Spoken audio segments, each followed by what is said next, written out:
The First Minister has dismissed claims of a cover-up after it emerged that an Edinburgh hotel had been at the centre of an early coronavirus outbreak.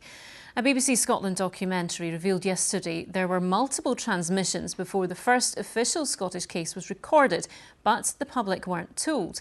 Meanwhile, Nicola Sturgeon has also been explaining the decisions she's taken after research for the documentary claimed many more lives could have been saved with an earlier lockdown. Here's our political correspondent, Andrew Kerr. Back on the 26th and 27th of February, Nike hosted a conference at the Hilton Carlton Hotel in Edinburgh. A BBC Scotland documentary last night revealed one delegate brought in coronavirus and at least 25 people linked to the event contracted it. Today, Labour said it was a cover-up because the public weren't told. The First Minister at today's briefing insisted it was handled properly. On the accusation of a cover-up, that is complete and utter nonsense. Why would we have been trying to cover anything up? This was, we were reporting figures on this. I've stood up here every single day to be as open and transparent with you, the public, as possible. But this didn't appease the opposition at Holyrood as they raised concerns about test, trace and isolate procedures.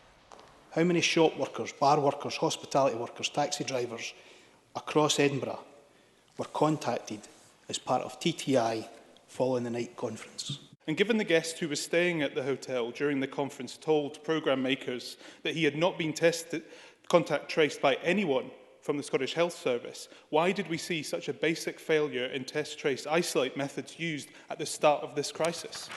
The Health Secretary said everything happened as it should have done.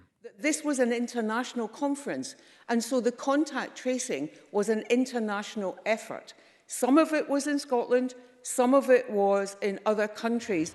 The documentary last night also told the story of one family, Anna, who's 9, lost 3 grandparents to coronavirus. It highlighted some experts who questioned why we didn't go into lockdown sooner, which could have saved lives. We put that to the First Minister. I have to take the best decisions I take based on the evidence and the advice we have at the time. That's what I have done throughout this, and it is what I will continue to do.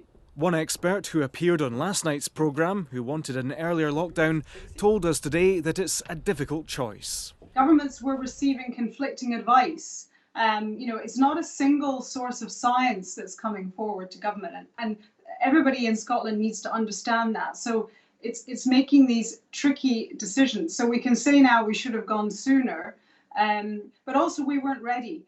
Much of the focus today has been on the recent past. Nicola Sturgeon said she didn't have the ability to apply hindsight, but she does have the ability to apply foresight. There will be many difficult choices still ahead. Andrew Kerr, reporting Scotland.